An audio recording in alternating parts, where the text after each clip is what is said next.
Bienvenidos nuevamente a nuestro estudio del derecho sucesorio salvadoreño. Continuamos con el desarrollo del mismo y en esta oportunidad vamos a desarrollar el tema de la delación y el diferimiento. Y para ubicarnos dentro de nuestro marco legal, leamos el artículo 957 de nuestro Código Civil que nos dice: la delación de una asignación es el actual llamamiento de la ley a aceptarla o repudiarla. La herencia o legado se defiere al heredero o legatario en el momento de fallecer la persona de cuya sucesión se trata, si el heredero o legatario no es llamado condicionalmente, o en el momento de cumplirse la condición, si el llamamiento es condicional. Salvo si la condición es de no hacer algo que dependa de la sola voluntad del asignatario, pues en este caso la asignación se defiere en el momento de la muerte del testador, dándose por el asignatario caución suficiente de restituir la cosa asignada con sus accesiones y frutos, en caso de contravenirse a la condición. Lo cual, sin embargo, no tendrá lugar, cuando el testador hubiere dispuesto que mientras penda la condición de no hacer algo, pertenezca a otro asignatario la cosa asignada. Fin de la lectura. Adentrémonos en nuestro estudio. Delación y deferimiento.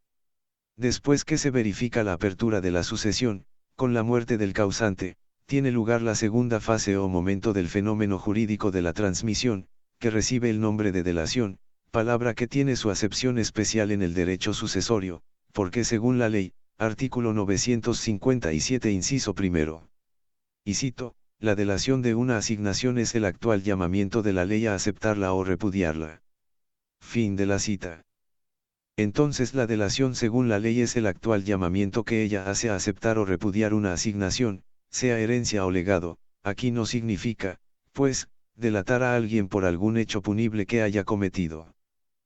La disposición citada nos habla de que la delación es el actual llamamiento a aceptar o repudiar la herencia o legado, no dice simplemente que es el llamamiento. Esto se debe a que antes de este llamamiento que se llama delación ya se había hecho otro que había investido de vocación sucesoria a quienes se les hace la delación, según se vio en el número anterior. De modo que la delación se les hace solo a quienes al momento de la apertura de la sucesión conservaban su vocación. De otro modo, el actual llamamiento que hace la ley a aceptar o repudiar la herencia o legado está dirigido únicamente a quienes tienen vocación sucesoria, ya sea voluntaria o legítima, a quienes son herederos presuntos testamentarios o ab intestato, según que la vocación les venga del testamento o de la ley. El actual llamamiento, la delación, lo hace la ley de modo que es virtual. Implícito, tácito, es aparente, no real, no es algo material, no se traduce por ejemplo en una actuación judicial. Se tiene por hecho al ocurrir los eventos que indica el inciso segundo del citado artículo 957, y cito: la herencia o legado se defiere al heredero o legatario en el momento de fallecer la persona de cuya sucesión se trata, si el heredero o legatario no es llamado condicionalmente, o en el momento de cumplirse la condición, si el llamamiento es condicional. Fin de la cita. El citado artículo al referirse a esto comienza diciendo que la herencia o legado se defiere, cuando en el inciso primero habla de delación.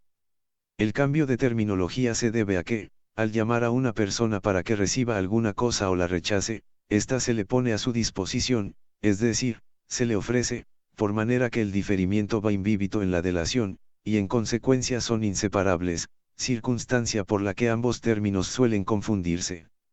Esto es lo que la ley quiere significar cuando dice que la herencia o legado se defiere al heredero o legatario, o sea que los llama a aceptar o repudiar la asignación que les está ofreciendo, que está poniendo a su disposición, pues debido a su íntima relación, ambos términos los toma como sinónimos, aun cuando realmente no significan lo mismo. El momento en que el diferimiento se verifica puede coincidir o no con el fallecimiento de la persona de cuya sucesión se trate, vale decir, con la apertura de la sucesión. Coincide cuando el llamamiento no es condicional, cuando es puro y simple, en este caso la muerte del causante, la apertura de la sucesión y la delación son simultáneas, no media entre ellas ningún lapso. No coincide cuando el llamamiento es hecho bajo condición suspensiva, pues en tal caso se verifica hasta en el momento en que se cumple la condición. Por ello, cuando la asignación es hecha con esta modalidad, el asignatario debe existir no solo al tiempo de abrirse la sucesión sino en el momento de cumplirse la condición. Hay que recordar que si el asignatario ya no existe cuando se cumple la condición, la ley dice que es incapaz, pero lo cierto es que la delación ya no puede producirse porque a quien se le iba a hacer el actual llamamiento ya murió. Esto nos lleva a inquirir cuáles son los casos en que la condición se puede cumplir no obstante que ya murió el asignatario. Estos casos son los de las condiciones casuales, las que dependen o de la voluntad de un tercero o de un acaso. No puede darse el caso de que la condición se cumpla después de la muerte del asignatario cuando esa condición es potestativa o mixta, porque en estas tiene que intervenir la voluntad del asignatario, y como murió sin cumplirla la condición falló. Volviendo sobre el momento en que se produce la delación, podemos sentar la siguiente regla: cuando la sucesión es intestada la muerte del causante, la apertura de la sucesión y la delación se producen simultáneamente, la delación siempre coincide con los otros dos momentos, y cuando la sucesión es testamentaria la delación puede o no coincidir con aquellos. Coincide cuando la asignación no fue hecha bajo condición suspensiva, y no coincide si fue hecha con esta modalidad. Este distingo se debe a que la ley, cuando la sucesión es intestada, no pone condiciones a sus asignaciones.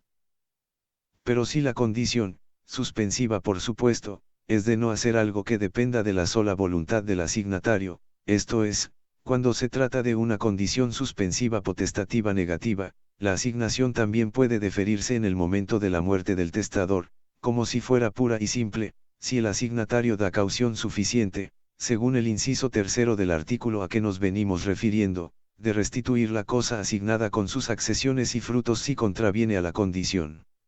Si no se hubiera decidido así, el asignatario nunca recibiría la cosa asignada, porque dependiendo de su sola voluntad él no verifica el hecho que se le ha indicado, como el de que ya no se embriague, que no viaje por avión, solo hasta que muera existirá la certeza de que no contravendrá a la condición, y tal decisión emanó del jurisconsulto romano Mucio Cebola, por lo que la caución que en este caso se rinde recibe el nombre de caución muciana.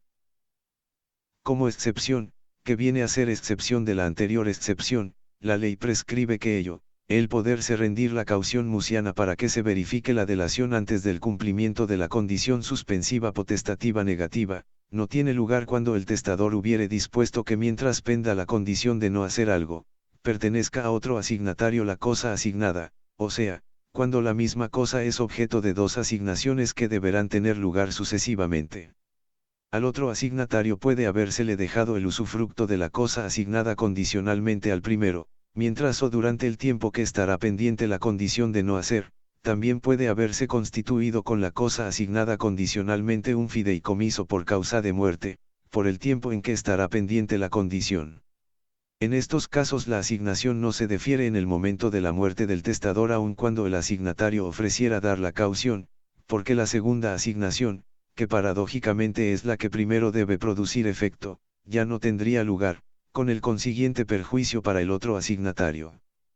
Pero como al no admitir la caución en este caso se vuelve a caer en la situación cuya solventación es la finalidad de dicha caución, y siendo que ambas asignaciones deben tener efecto, hay que entender que en tal supuesto el hecho en que consiste la condición negativa, ha de ser de tal naturaleza que pueda llegar a ser cierto durante la vida del asignatario condicional, que no ocurrirá, o que solo se haya impuesto la condición de no hacer algo durante cierto tiempo, expirado el cual sin contravenirla se tiene por cumplida esa condición, como sería el caso en que el testador dijera, lego a Pedro la finca X con la condición de que durante 10 años no se embriague, y mientras tanto la finca la tendrá Juan en usufructo. Pedro no podría rendir la caución muciana para que se produjera la delación antes de cumplir la condición y se le entregara la finca, porque perjudicaría a Juan. La condición, pues, debe ser determinada, tener plazo.